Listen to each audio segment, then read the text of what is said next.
Praise the Lord. Magandang umaga po sa ating lahat at maligayang at masaganang bagong taon. Sa ating mga kapatid, isang muling kagalakan makasama kayo sa ating pong Sunday International Worship Tagalog Service. I hope and pray na kayo po ay makakaintindi ng Tagalog. Kaya nakita ko po na mahirap na po para mag-preach ng puro Tagalog ngayon. Para sa ating mga kapatid, na kasama po natin sa Italia, Dubai, Hong Kong, Macau, Philippines at the rest of the world. Magandang umaga po sa inyong lahat. Sa pong napakasayang umaga, atin pong sasalubungin at isang maligayang, masaganang bagong taon. At ngayong taon po ito, ang akin pong unang mensahe ay taon po ito ng kalayaan. Bilang isa pong anak ng Diyos, tayo po ay binigyan ng Diyos ng direction, vision. Kailangan maunawaan po natin kung ano nga ba yung ating gagawin ngayong taong ito. Ano nga ba ang kailangan ma-accomplish natin ngayong taong ito? Una, last year, pinakilala po ng Diyos sa atin kung sino tayo. Pinakilala ng Diyos kung sino siya. At dahil doon, nagkaroon tayo ng magandang relasyon. Ang relasyon ito ay hindi po na isang simpleng relasyon. Relasyon ng isang ama at ng anak. At ang relasyon po ng isang ama at ng anak ay hindi po simpleng relasyon. Merong kinalaman po ito doon sa pagmamayari. Dahil ang Diyos po natin ay may-ari ng langit at lupa. At nung tayo maging anak, ang sabi po niya, at kung ikaw ay kay Kristo, kasama ka sa tagapagmana. Wow. Nagasama tayo sa tagapagmana. At tayo po ay kabahagi ng kanyang kayamanan, hindi lang kayamanan, kundi katagumpayan. At ito ang nais kong ibahagi po sa inyo ngayon. Ang topic po natin ay ang pagpatotoo sa buhay ng ating Panginoong Jesucristo. Sa iba pong Tagalog ay ang pagsaksi sa buhay ng ating Panginoong Jesucristo. Sa English po, madali pong sabihin, so testifying the life of Christ. So, ito pong bagay po ito, ang unang-una pong nais ng Diyos ipagawa sa atin ngayong taong ito. Wala po tayong dapat gawin na higit na mahalaga kaysa ang gawin ang kanyang kalooban. Hindi ang kalooban natin, kundi ang kalooban ng Diyos. Maaring every year, meron po tayong New Year resolution. And at the end of the year, nakasulat pa rin po ang mga bagay na yon. Pero ngayong taong ito, hindi po mananatiling nakasulat. And hindi lang po ito naisip, kundi po sasamahan tayo ng ating Diyos na ito'y maganap sa atin at mabago ang ating buhay. So, umaga po ito, samahan niyo ako sandali sa ating pong teksto. Sa aklat po ng mga gawa, chapter 1, verse 8. Babasahin ko po sa Tagalog. Ngunit bibigyan kayo ng kapangyarihan ng pagbaba sa inyo ng Espiritu Santo at kayo magiging saksi ko sa Jerusalem, sa buong Judea, sa Samaria, hanggang sa dulo ng daigdig. Ang Diyos po ang magpala sa pagbasa ng kanyang buhay at manay na salita. Tayo sumandali yung buko at manalangin. Dakilang Ama, ikaw ang Diyos na pumili sa amin. Hindi ka mo kami nakarapatan na maging tunay mong anak at nagkaroon ng relasyon sa iyo. Kaya mo, Ama, na sa taong ito, ang relasyon ito'y lalo pang lumago at magawa namin ang iyong kalooban. Matupad namin, O Diyos, ang iyo nais ipagawa sa amin habang nasa daigdig nito. Salamat sa paghanda mo sa amin sa nakaraang taon at may handa na kami na pumili ng Diyos na paglilingkuran. Ikaw ang Diyos na aming paglilingkuran at ikaw din ang Diyos na aming mamahalin at makakasama habang buhay. Ingatan mo kami, samahan sa buong taong ito at ipahayag mo sa amin ang iyong kalooban. Yan ang dalangin namin sa iyo sa pangalan ni Kristo Jesus. Amen. Praise the Lord. So, ang taon pong ito ay taon ng kalayaan. Kalayaan na pumili ng Diyos na ating paglilingkuran. Ang buhay po ay tayo po ang uugit kung ano ang gusto po natin.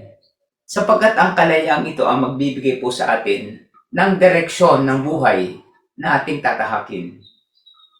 Hindi po natin pwedeng sisihin ang sino man nasa katabi natin kung ano mang mangyari sa ating buhay, sapagkat tayo ay meron pong kalayaan na pumili ng buhay na ating lalakaran.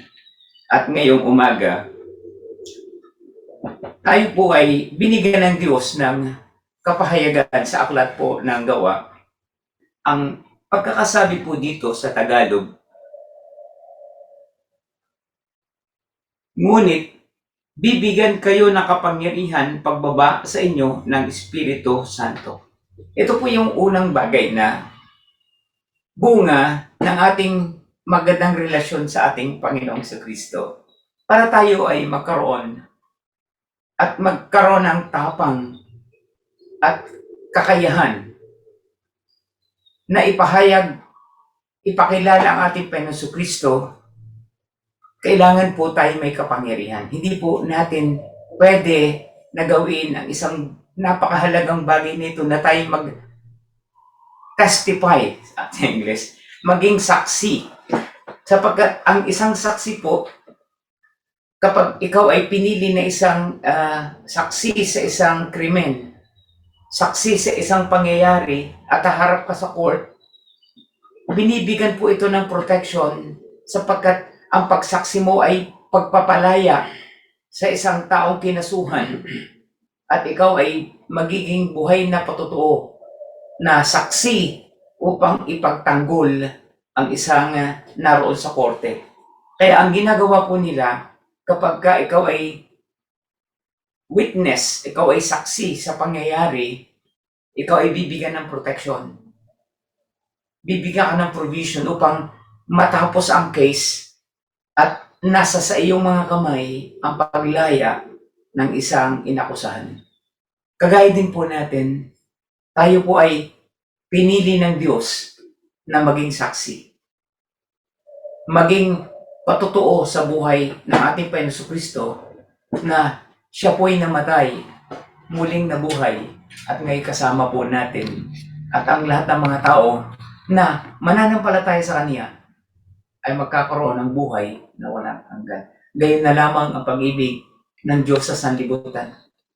Kaya binigay niya ang kanyang bugtong na anak upang sino mang sa kanya sumampalataya ay hindi mapahamak, hindi magkaroon ng buhay na walang hanggan. Ang buhay na walang hanggan ito ay nais ng Diyos ay lahat ng tao ay maranasan.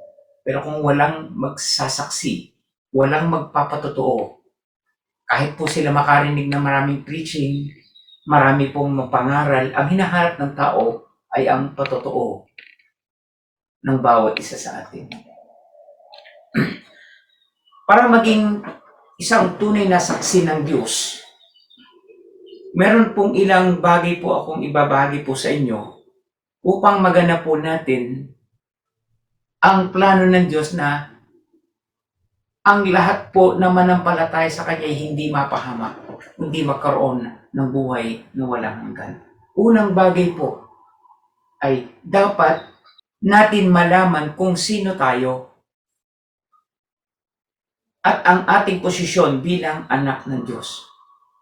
Yun po yung unang-unang bagay na kailangan maunawaan natin sa pagpasok ng taong ito. Anumang bagay po na ating gagawin, mahalaga na alam natin kung sino talaga tayo. Sino tayo? Yan po ang kailangang unang-unang maunawaan sapagkat every time ikaw'y papasok sa isang trabaho o anumang bagay na gagawin mo, aalamin nila kung sino ka. Paano natin maipapakilala ang ating sarili kung tayo mismo ay hindi natin kilala ang sarili po natin. Bilang anak ng Diyos, tayo po ay binigyan ng Diyos ng pagkakataon na makabalik sa orihinal na pagkalikha niya. Yun po yung unang bagay na kailangan maunawaan po natin. Ano ba ang orihinal na pagkalikha ng Diyos po sa atin? Tayo po ay nilikha na kawangis niya. Yun po yung napakalang bagay maunawaan natin bago tayo po sumabak sa napakaraming problema ngayong taong ito. Yung sa bawat taon ng ating buhay, hindi po natin pwedeng ipanalangin na wala ang problema. Pag wala ang problema, walang pagkapala. Ang problema po ay darating lagi sa ating buhay. At ang maganda po nito, pagkilala natin ang ating sarili, ang problema ay gumagaan.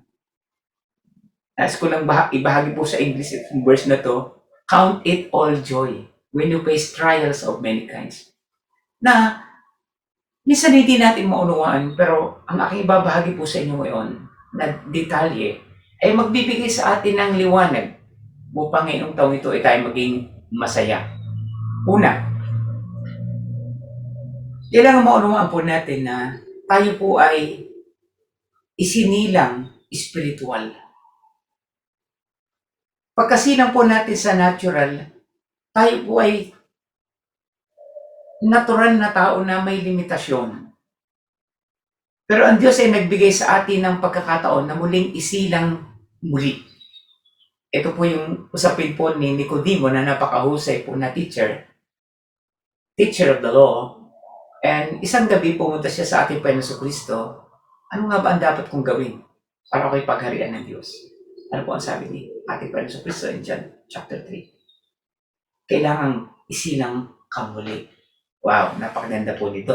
Kailangan isilang kang muli. So, tayo po ay meron isinilang po sa physical, natural. Kailangan isilang tayo spiritual.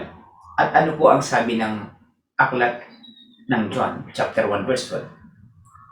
Ang sino mang sa kanya ay sumampalataya ay bibigyan niya ng karapatan na maging anak ng Diyos.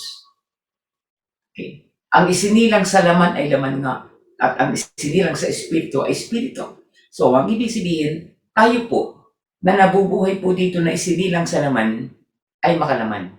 Upang tayo ay pagharian ng Diyos, kailangan isilang tayo sa spiritual, sapagkat tayo nung magkasala ay namatay spiritual. Kaya ang natira na lang po sa atin ay physical at saka yung kaluluwa, na wala po yung banal na Espiritu Santo na tumutulong sa atin upang maging matalino, mamuhay ng may kaayusan at meron pong gabay. Iyan po ang unang bagay po. Kailangan maunawa po natin kung sino tayo. Tayo po ay isinilang na muli. Yan po yan. Born again sa English. Ano po? Your spiritual birth. At pagkatapos nating isilang, hindi lang po basta isinilang. Tayo po ay binigyan ng assurance na pagkasilang po natin, tayo po ay binigyan ng assurance na tayo po ay ligtas. Ligtas po tayo. Hindi ka lang isinilang, kundi ligtas po tayo sa lahat ng kaparusahan.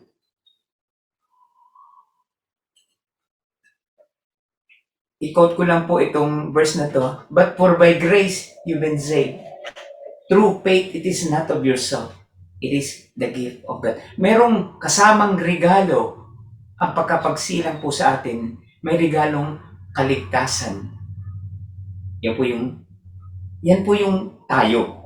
O maring kilala po natin ang sarili natin bilang laman. Nag-aral tayo, nakagraduate tayo, marami tayong negosyo, marami tayong pera. Pero ang malungkot, what a man. Ano nga bang ating mapapala, makamtan man natin ang buong sanlibutan o ang ating kaluluwa ay mapapahamak. Yan po tayo. Meron tayo pong assurance ng ating kaligtasan. So, napakaganda na pong salubong sa bagong taon. Tayo isinilang spiritual. May kasigurahan tayo sa ating kaligtasan. At ikatlo, meron po tayong tinatawag na spiritual breath. Kailangan tayo po'y mabuhay. Hindi lang po sa natural, kundi sa spiritual. Yun po yung ating spiritual breath na tinatawag. Tayo po ay kailangang matutong manalangin, makipag-usap sa Diyos. Kailangan tayo po ay meron pong kakayahan na makipag-usap sa ating Diyos. Bakit? Mahirap pong maabot ang Diyos, pero tayo po itinuring na anak. Dahil tayo anak, makakalapit tayo sa ating Diyos. Kaya tinuro niya, ganito kayo manalangin.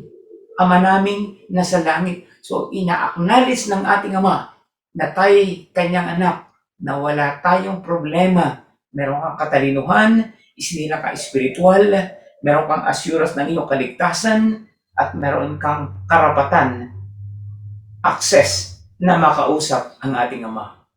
So yan po tayo. Ano po ba? Ano pang meron? Hindi lang tayo tinuruan na makipag-usap. Kagaya po ng isang bata, tayo po lumalaki na kailangan natin ng pagkain. Meron tayong spiritual food. So nakita po natin, yan po tayo. Akala po natin, nung tayo po ay isinila sa daigdig ito, yun na po ang buhay po natin. Hindi po. Kapag hindi po natin natanggap at naunawaan kung sino tayo ngayon sa harapan ng Diyos, napakahirap ng buhay sa daigdig nito. Sabi po, by the sweat of your brows.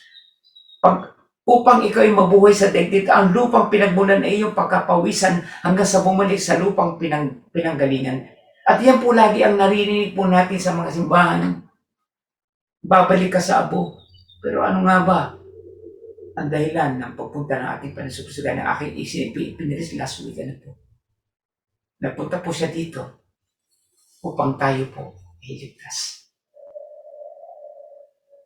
Nagkaroon ng buhay na wala hanggan. At kung tayo mamatay, muling mabubuhay. No fear.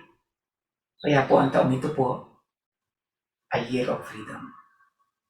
You will know that, malalaman natin ang katotohanan at ang katotohanan ang kapalaya sa atin. Ang katotohanan po ito, ang ating magiging dala-dala sa andigan upang ang taong ito ay maging masaya, maging malaya at masagana.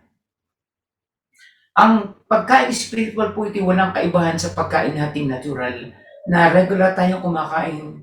Maaring ang marami sa atin ay 3 beses kumain. May iba naman po na nagda-diet, tinatawag nila yung OMAD, 1 meal a day. No problem, ang mahalaga kakain ka para tayo lumas. Yung po yung pagbabasa, pag-aaral, pakikinig ng salita ng Diyos. At yan ang dahilan, bakit ikaw ngayon nakikinig ngayon, yung spiritual food. Ano nga palatandaan na tayo isinilang? Maganda. Ano nga pang palatandaan na tayo talagang isinilang? Paano ko malalaman na ako isinilang na muli? Alam nyo, napakasimple po na ma-check nyo kung isinilang ka ba talaga o hindi. Ang isang bata pagkasilang, kahit hindi mo turuan, naghahanap po siya ng gatas. Nang ibig sabihin, ang isang Kristiyano na nakarinig ng salita ng Diyos, tumanggap sa Kanya bilang Diyos at tagapagligtas at nagsisi sa Kanya kasalanan, siya po ay maghahanap ng Bible study. Siya po ay maghahanap ng gawain. Siya po ay may kauhawan na umatid ng Sunday service, umatid ng worship. At pag yan po hindi niya naramdaman, isinilang kang patay. Kasi ang batang patay, hindi naghahanap ng gatas. Yan po yung spiritual food. At kung ngayon, hindi ka naghahanap ng spiritual food, may sakit kang Kristiyano. Kaya ngayong taong ito, malaya ka. Meron po tayong 9 o'clock service, Tagalog service, hanggat maaari Tagalog po.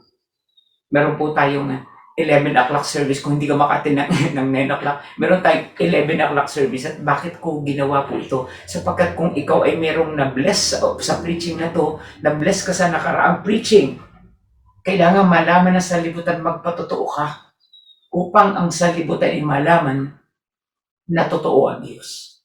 Kaya yung second service po, huwag kayong mawawala. Yung mga local churches, punta ka sa inyong mga local church at mag-testify po kayo. Magpatotoo. Yung po yung second service po natin, 11 o'clock. Kung hindi ka maka-attend nun, meron tayo English service, 3 o'clock. At kung hindi ka maka-attend ng 3 o'clock, meron po tayo 6 o'clock. Service. Same preaching. Kaya po, ano nga ba hinahanap po natin? Sobra kang kamahal ng Diyos. Hindi mo lang narinig na mahal ka. Talagang gumagawa ang Diyos ng paraan. At kung nakita ninyo po, maaaring sabihin natin ito, pandemic, sabi na, hindi kami makapunta ng church, hindi kami maka-attend, pero mas lalo pong lumayo ang abot ng kanyang gospel. Sapagkat kahit ikaw ay nasa bahay ngayon, nandiyan ka sa iyong cellphone, sa halip na nag-Facebook, ikaw inadito, ang buong mundo nakakilala, nakakarinig ng salita. That is your spiritual. Yan po tayo. Yan po tayo. Ano bang sunod? Pagkatapos po nun, meron tayong tinatawag na spiritual family. Hindi lang ikaw isinilang at ikaw ay magiging street children na walang mag-aalaga sa iyo. Meron tayong church, that is your spiritual family na mag-aalaga sa iyo, magpa-follow up sa iyo, mag-pray sa iyo, magmamahal sa'yo. Kaya binigyan tayo ng mga churches. That is your spiritual family. Kapag may birthday ka, andun sila. Kapag may problema ka, andun sila. Yes, your spiritual family. Yan tayo, yun ang kalagayan natin. Kaya alam natin kung ano ba ang ginawa ng Diyos sa atin. Akala natin, basta may church ka lang, that is your family. And then pagkatapos po niyan, may pamilya ka, natural na rin tayong problema. Kaya meron din po tayong spiritual battle. Meron tayong problema. At yung problema pong yun, ang isang palatandaan. Okay? Na makikita po natin ang kapangyarihan ng Diyos. Ang problema, sabi, hindi mawawala. Ang kabigatan, hindi mawawala. Ang stress, hindi mawawala. That's part of our life. Ito po'y bahagi ng ating buhay. Pero ano po ang kaiba? Mas magaan sapagkat meron tayong kapangyarihan. Alam po natin na tayo anak ng Diyos. Hindi lang tayo natural na tao, tayo mayroong spiritual na buhay na mayroong katalinuhang walang hanggan. Tayo po may assurance ng ating salvation. Meron tayong karapatan na makipag-usap sa Diyos. Meron tayong pagkain na unlimited food. Meron tayong family. Meron tayong kaya pagdating sa problema, wala kang problema sapagkat kasama natin ang Diyos. Amen! Hallelujah! So that's great. And then, eto na ngayon, ang puntos.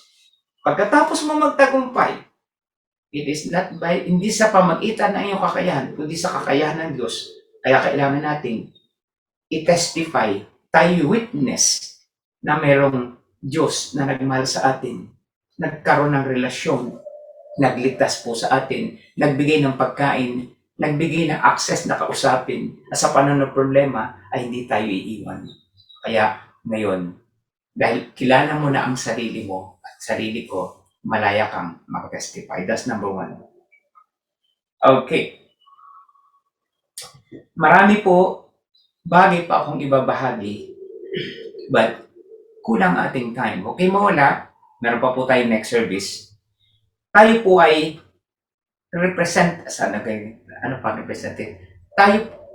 we are representing heaven on earth. Tayo po ang tawag po sa ating ambassador of Christ. Ibig sabihin, sa pamamagitan ng ating buhay ay maipapakilala po natin ang ating ambassador, representative dito sa lupa. Tayo po yung representative ng langit sa lupa. Ang ibig sabihin, upang malaman na may Diyos, ang buhay mo at buhay ko, ang isang buhay na totoo. Yun po yun. We are the chosen generation, a holy nation, a royal priesthood. Pili po tayo. Tayo po ay nilikha. We are wonderfully and fearfully made by God. Ano pa ba kailangan maunawaan po natin? Yan tayo. Yan po ang Kristiyano. So, that's number one. Para maging saksi ng Diyos. This, nalala niyo saksi ni Jehovah. Si Jehovah, the same as God. Saksi po ng ating Panginoon Kristo. Dapat malaman natin kung sino tayo at ang ating posisyon bilang anak ng Diyos. Anong posisyon natin bilang anak ng Diyos? Tayo po ay kanyang sino. Now, ikalawang bagay po na nais kong bigyan na din sa mensahe pong ito upang tayo magpatotoo. Kailangan upang meron tayong, may katunayan tayo na tayo ay kanyang sinugo. Sino nga bang maniniwala sa iyo kung wala kang proof na ikaw ay sinugo ng Diyos? Ano nga bang katunayan na sinugo tayo ng Diyos? Dito sa aklat ng John chapter 13 verse 34 to 35, ang bagong kautusan ang ibinibigay ko sa inyo. Mahalin nyo ang bawat isa gaya ng pagmamahal ko sa iyo. Sa pamamagitan nito, malalaman ng sanlibutan na kayo ay sinugo ko. So, napakasimple ano po. Upang maging tayo effective na tagapagpatotoo ng buhay ng ating Panginoon Kristo. Una, malaman natin kung sino tayo at anong ating posisyon bilang anak ng Diyos. Ikalawa, may katunayan tayo na tayo ay sinugo niya. Ano ang patotoo? Paano pagpunta mo sa isang place, Paano mapuprove na sinugo ka ng Diyos? Ito po yun. Ang sabi niya, ang bagong kautusan ang ibinibigay ko sa inyo, magmahalan kayo sa isa't isa. Kapag tayo'y nagmamahalan sa isa't isa, yan ang tatak na sinugo ka ng Diyos. Pag nag-aaway tayo sa isa't isa, alam natin, hindi ang Diyos ang nagsugo sa iyo. Kaya yan po yung napakasimple na ikalawa. Ikatlo, may kapangyarihan tayo na mag-witness. Saan ako makakakuha nito? Yan po yung verse po natin. Balikan po natin ang ating verse. Ngunit, tatanggap kayo ng kapangyarihan. Subalit tatanggap kayo ng kapangyarihan at kayo ay magiging saksi ko. Ibig sabihin, meron pong ipinapagawa ang Diyos sa atin ngayon at upang tayo maging saksi, meron tayong kapangyarihan. Hindi natin kaya na mag-testify kung wala po sa atin ang banal na Espiritu. Gaya ng sabi ko sa inyo po, ang last point na binigay ko sa inyo last week, hindi tayo iiwan ng Diyos na ang umulila. Kasama natin siya. Nung tayo po ay kasama ang Diyos, wala hong problema si Eva at si Adan. Matalino sila. Hindi na sila kailangan pumunta sa Bible school. Hindi sila kailangan pumunta sa mga university sapagkat naka-built-in po yung katalinuhan ng isang tao. Meron pong naka-built-in. Mapapansin po natin, maging sa kapanahon na ngayon, meron mga artificial intelligence, hindi po yun ang tinutukoy ko. Meron pong mga taong gifted, pero makikita nyo kung saan galing ang gift, depende sa kanilang paggamit. Maraming matalinong tao, pero makikita natin kung ito'y sa Diyos o hindi. Kapag ito'y ginagamit nila sa masama, hindi ito galing sa Diyos. Kapag ang gift po sa atin ay ginagamit natin sa mabuti, every good and perfect gift comes from the Lord. Lahat po ng mga mabubuting bagay ay galing sa Diyos. Kaya po, na problema ho kailangan natin mag-aral, kailangan natin po ng universidad sapagkat nawala ang banal na espiritu sa atin. Ang ating Panginoon Kristo hindi pumunta ng university. Pero sobrang talino niya sapagkat nasa Kanya ang banal na espiritu. Ang katalinohan ng Diyos nasa Kanya. That's a gift of wisdom, gift of knowledge. At maunwa po natin yan pag nag-aral kayo ng Biblia. I personally believe na ang bawat isa at pagkatapos ito ay kagaya ng isang batang may uhaw. Maaring pag-attend mo ngayon, a-attend ka ulit ng 11 o'clock service. Magpapatotoo ka. Hindi ka pa masyahan, a-attend ka ng 3 o'clock service, ibitin mo ang kaibigan mo, at hindi ka pa rin masyahan, a-attend ka pa ng last service, at hindi lang yon, one day, ikaw na ang aming pastor. Ikaw na ang aming worship leader. Dahil meron kang desire na ipahayag ang salita ng Diyos. And that's my message today. I hope and pray. Itong mensahe pong ito ay gumising po sa atin. Marami tayong New Year resolution. Mahaba listahan. Ang tanong, kasama ba sa listahan mo ang plano ng Diyos? Kung hindi, idagdag mo ngayon.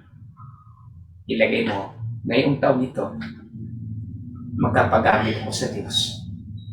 Ipapakilala ko ang ating Panginoon Kristo sa buong mundo. Our vision, the love of Jesus Mission Church, ang vision po natin is to know the Lord and make Him known. Kaya po sa oras po ito, sa aking mga minamahal na magulang o kapatid na nanonood, isang paghamon sa ating mga kapatid, malapit na ang wakas. Ang ating Panginoon Kristo naghahanap at nananalangin. Naghahanap po siya ng ang anihin ay napakalawa, napakadami, ngunit kokonti ang manggagawa. Kapatid, kaibigan, this is your abot. At ito'y pagkakataon po natin na muli, buhayin po natin sa ating puso. Hindi lang ang pag-ibig, kundi ang paggawa ng kalooban ng Diyos. Not our way, but yours. Tulikap na message. Una, ang mensahe ko po ito ay ang pagsaksi sa buhay ng ating Panginoon Kristo. Upang tayo maging saksi, number one, kilala po natin ang ating sarili. Tayo po'y anak ng Diyos. Alam po natin kung ano ang posisyon natin bilang anak niya. Ikalawa, may katunayan tayo na tayo ay kanyang sinugo. Mahalin po natin ang bawat isa upang malaman ng sanlibutan na sinugo nga tayo ng Diyos. Ikatlo, may kapangyarihan tayo na mag-witness. Subalit tatanggap ka ng kapangyarihan at ikaw ay magiging saksi ko simula sa iyong pamilya, sa iyong kapitbahay, sa iyong kababayan at sa buong mundo. Kung meron kang pag-desire sa buhay mo, na makita ang buong mundo, maging bahagi ka ng misyon ito. At maging malaya tayong pumili ng buhay na ating tatahagin. Iyahan ko po ang bawat isa sa oras po ito na nais magpagamit sa Diyos. At sino man sa atin na nakarinig ng mensahe ito na wala pang personal na relasyon sa ating Diyos, gusto mong tanggapin siya bilang sarili Diyos na pagligtas, ito po ang pagkakataon ng ginawa ng Diyos. Ang sabi niya, ang sino mang sa Kanya'y sumampalataya ay bibigyan niya ng karapatan na maging anak ng Diyos. Ang pagiging anak niya ay hindi lang sa laman, kundi sa spiritual. You must be born again. Kung tayo makasalanan, alalahanin po natin ang pag-ibig ng Diyos. Gayun na lamang ang pag-ibig na sanglibutan ng Diyos. Ibinigay niya ang kanyang bugtong anak. Ang sino man sa kanya sumampalataya, hindi mapahamak kundi magkaroon ng buhay walang hanggan. Maaaring sabihin mo na tayo makasalanan, huwag papahid ng ating labi. Ang ating mga kasalanan, siya'y tapat na tayo lilinisin. At walang pangalan sa sino ng langit at lupa na ibinigay sukat ikaligtas ng tao. Kaya kailangan po natin sambitin ang ating labi mula sa ating puso. At manampalataya tayo na siya'y namatay at muling nabuhay. Minsan pa, sa oras po ito, ang Diyos po'y pumakatok sa ating mga puso. Naghahanap siya ng pwede niyang makasama. Kumakatok sa aklat ng Revelation chapter 3. Kumakatok siya. Nakakalungkot. Sa haba-haba po ng Bible, pagdating sa Revelation, ang Diyos ay nasa labas pa ng puso ng tao at ang tao ay nag-ilimaliw sa sanlibutan. Isang paghamon po sa atin, pagkakataon natin upang tanggapin natin bilang Diyos sa sarili. Tinawagan ko po ating music ministry para umawit po na isang awit. At inaayahan ko po ang ating mga nanonood. Nagbigay ng time. Sandali. Bigyan natin ang ating oras. Tinatawa ko po ating mga music. Awit po tayo na isang awit. Habang inaawit ko, atin po bulit-bulit kung nating sayangin ang pagkakataon. Panahon, tagapin natin ang ating Panginoon Kristo. Kahit anong gawin po ngayong taon ito, kung hindi natin kasama siya, wala tayong magagawa. Without God, we can do nothing.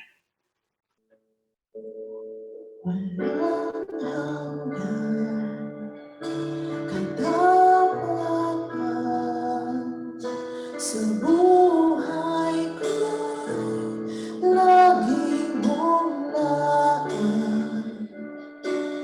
Narito, dahil sa biyaya mo, habang buhay magpupuri sa'yo. Pupurihin ka sa awit, itataas ang aming piling, itatanghal sa buhay ko'y tanging ikaw, O Diyos. Higit pa sa kalangitan, ang iyong kalwalhatian, kadakilaan mo'y di mapapantayan.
Lumapit po tayo sa ating Diyos. Samahan niyo po ako sa isang maikling panalangin. Sabi po doon, kung ipapahayag ng ating labi mula sa ating puso, na siya'y namatay at muling nabuhay kay Maligtas. Ang pagkakataon nito ay isang magandang pagkakataon sa pag-umpisa ng taon. Marami tayong bagay na gustong gawin, pero ang sabi ng Diyos, without me, you can do nothing. Ayos natin magtagumpay, ayos natin maging maganda ang ating buhay. Seek ye first. Samahan niyo po ako sa isang maikling panalangin, sambitin ang ating labi mula sa ating puso.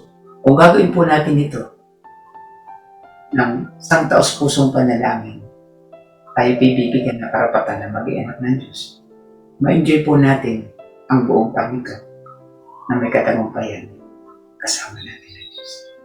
Taas po natin ating mga kamay sa ating mga kapatid gustong tumanggap sa ating Panginoon sa Kristo bilang sarili sa pagligtas, gustong maging bahagi ng kanyang kaharian, gustong maging bahagi, maging masaya, at magkaroon ng kalayaan. Sambitin po na ating labi mula sa ating puso. Sundan po natin. Tayo po yung lumipid. Kung iintindihin ang katabi mo, hindi kaya iligtas niyan. Ikaw at ang Diyos ang magkausa niya. Dakilang Ama, sa pangalan ng aming Panginoon sa Kristo, ako'y lumalapit sa iyo. Nagpapakumbaba.